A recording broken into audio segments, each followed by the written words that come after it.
રક્ષાબંધન પર્વે આજરોજ નર્મદા જિલ્લાના રાજપીપળા શહેરના બ્રાહ્મણો દ્વારા 84ની વાડી ખાતે જનોઈ બદલવામાં આવી હતી. શ્રાવણી પૂનમ એટલે આમ તો રક્ષાબંધનનો તહેવાર તરીકે ઉજવવામાં આવે છે, પણ એ દિવસે બ્રાહ્મણો દ્વારા જનોઈ બદલવાનો રિવાજ પણ છે. તો સમગ્ર વર્ષ દરમિયાન બ્રાહ્મણો આ દિવસની આતુરતાથી રાહ જોતા હોય છે. તો પૂનમના દિવસે બ્રાહ્મણો એક જગ્યાએ ભેગા થઈને શાસ્ત્રોક્ત રીતે વિધિ કરીને જનોઈ બદલતા હોય છે. તો નર્મદા જિલ્લા સહિત સમગ્ર રાજ્યમાં શ્રાવણ માસની પૂર્ણિમા જૈન શ્રાવણી પૂનમ તરીકે ઓળખવામાં આવે છે. તો ધર્મભાવ સાથે જે ઉજવાઈ રહી છે, ત્યારે આ અવસર પર બ્રાહ્મણ, વૈશ્ય અને અન્ય પરંપરાગત સમાજોમાં જનોઈ બદલવાની વિધિ કરવામાં આવે છે.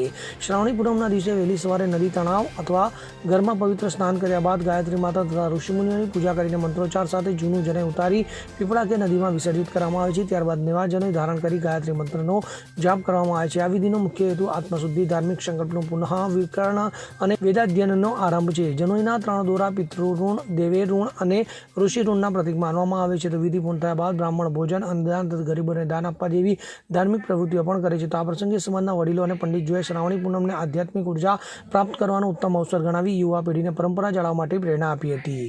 દીપક જગતાપ સાથે CN24 ન્યૂઝ, રાજપીપળા. હવે જુઓ દેશ દુનિયાની તમામ ખબરો તમારી આંગળીના ટેરવે. ઉઠાવો મોબાઈલ અને Google Play Store પરથી ડાઉનલોડ કરો અમારી CN24 ન્યૂઝ મોબાઈલ એપ.